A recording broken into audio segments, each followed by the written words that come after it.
Let's be honest. When you hear Renaissance drama, your brain probably jumps straight to Shakespeare, right? And for good reason. But what if I told you that the very genres we still love today, sharp social comedies, dark revenge thrillers, even the idea of a perfect world, were actually pioneered by his contemporaries?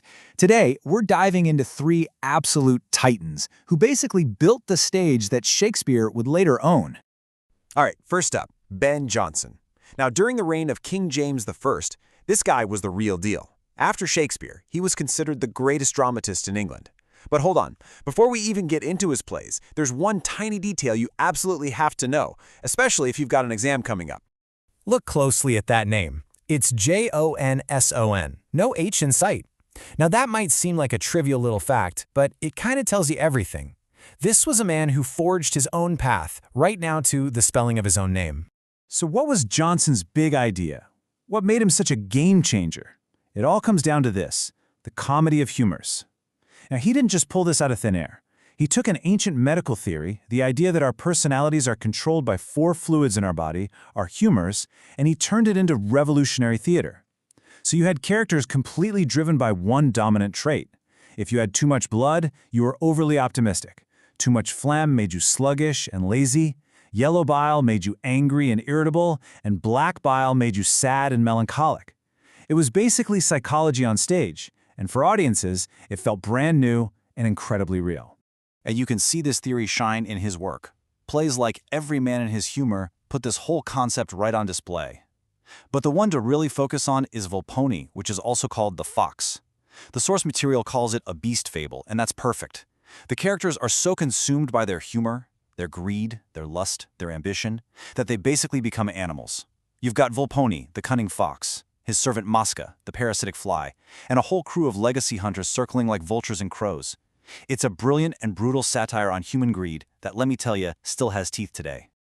Okay, let's switch gears completely. We're leaving the witty, satirical world of Ben Jonson and stepping into a much darker, much bloodier place. It's time to talk about our next pioneer, Thomas Kyd. And that title is no exaggeration. He is the father of English revenge tragedy. Before Kyd, sure, revenge was a theme you'd see in plays, but he's the one who turned it into its own explosive, full-blown genre. He literally wrote the playbook for it. And this is the play that lit the fuse. The Spanish tragedy was an absolute blockbuster. Think of it as the John Wick of its day. The source material calls it a bloody drama, and for good reason. It has everything. Ghosts demanding vengeance, characters faking madness to plot their revenge, and a finale so violent the stage was just covered in bodies. Audiences went absolutely wild for it. But the real legacy of this play, the reason we are still talking about Thomas Kyd hundreds of years later, isn't just the body count. It's about who was in the audience watching and taking notes. And there it is, the punchline. Without the Spanish tragedy, there is no Hamlet. It's that simple. A hero haunted by a ghost's demand for revenge? Check. A play within a play used to expose the murderer? Check. A descent into madness, whether it's real or faked? Double check. Kyd built the house and Shakespeare turned it into a palace. All right, so we've had comedy and we've had tragedy. For our final pioneer, let's step off the stage entirely and into the world of political philosophy. Sir Thomas More wasn't a playwright. He was a Renaissance humanist and a statesman who imagined a whole new kind of world. His masterpiece is a little book called Utopia. And here's a really telling detail. It was first written in Latin. That tells you who his audience was. This wasn't for the common folks at the Globe Theater. This was a serious philosophical argument aimed at the biggest thinkers and leaders all across Europe. So what exactly was this utopia? Well, the name itself is this clever Greek pun that means both no place and good place. And really was more holding up a giant mirror to the messy reality of his own time. You look at Henry VIII's England and you see political chaos, a rigid social hierarchy, and constant religious conflict. Then you look at More's imaginary island.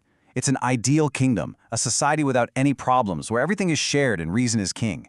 It wasn't just a fantasy story, it was a powerful critique of everything he thought was wrong with the world. But here's the tragic irony. In the real world, having radical ideas was a dangerous game. For refusing to accept King Henry VIII as the head of the church, Sir Thomas More, the man who dreamed of a perfect, reasonable world, was executed, beheaded. It's a brutal reminder that back then philosophy could literally cost you your head. Okay, I know. That was a lot to cover. 3 massive figures who completely shaped their age. So let's boil it all down. If you are studying for an exam, this next part is for you. This is the stuff you absolutely positively need to remember. All right, let's lock this in. This is your cheat sheet. When you think Ben Jonson, you think father of the comedy of Humours, and his key play is Volpone. Easy enough? Thomas Kyd? He is the father of English revenge tragedy, and his hugely influential work is the Spanish tragedy. And finally, Sir Thomas More. He's the Renaissance humanist who gave us the political idea of Utopia. Each one of them didn't just write something new, they invented a new way of thinking that we're still grappling with today. So that leaves us with one final question to chew on. Jonson gave us these flawed, obsessive characters you see in every sitcom. Kyd created the dark revenge plot that drives so many of our modern thrillers. And More gave us the very word for a perfect society that we're still arguing about and trying to build. So, revenge, comedy, or utopia? Which of these powerful Renaissance ideas do you think has the tightest grip on our world today?